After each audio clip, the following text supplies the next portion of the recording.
सातवां अध्याय। भगवान शिव द्वारा कार्तिकेय को सौंपना। ब्रह्मा जी बोले, हे नारद, अपने पुत्र कार्तिकेय का अद्भुत पराक्रम देखकर भगवान शिव और देवी पार्वती बहुत प्रसन्न हुए।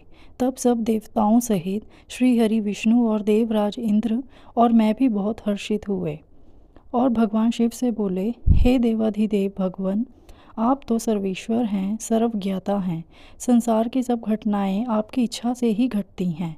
आप तो जानते ही हैं कि ब्रह्मा जी द्वारा असुर राज तारक को दिए गए वर के अनुसार शिव पुत्र ही उसका वध करने में सक्षम होगा। इसलिए ही कुमार कार्तिकेय का जन्म हुआ है। प्रभु, हम लोगों के कष्टों को दूर करके हमारे जीवन को सुखी करने के लिए आप अपने पुत्र कार्तिकेय को आज्ञा दीजिए कि वह तारकासुर का वध करे।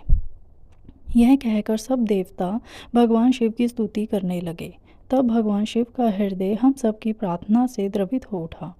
उन्होंने हमारी प्रार्थना को स्वीकार कर लिया और अपने पुत्र कुमार कार्तिकेय को देवताओं को सौंप दिया।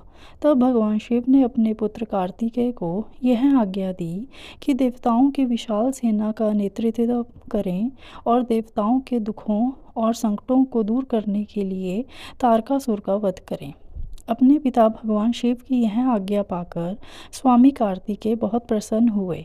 तब उन्होंने हाथ जोड़कर अपनी माता पार्वती और पिता महादेव जी को प्रणाम किया और कहा कि हे माता, हे पिता, आप मुझे विजयी होने का आशीर्वाद प्रदान करें।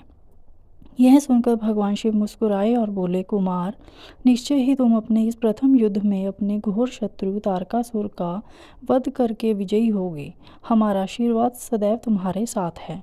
इधर देवी पार्वती के हृदय में अपने प्रिय पुत्र के युद्ध में जाने की बात सुनकर ही पीड़ा होने लगी।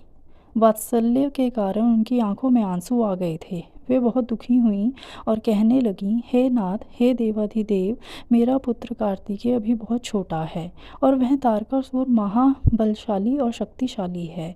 उस दुष्ट ने अपनी दुष्टता से सभी देवताओं को भी परास्त कर दिया है। जब इतनी शक्तियों के स्वामी देवता उसका कुछ नहीं बिगाड़ सके, तो मेरा यह नन्हा सा पुत्र भला कैसे उसको हरा सकता है। मेरा दिल मुझे कार्तिकेय को युद्ध में भेजने की आज्ञा नहीं देता है।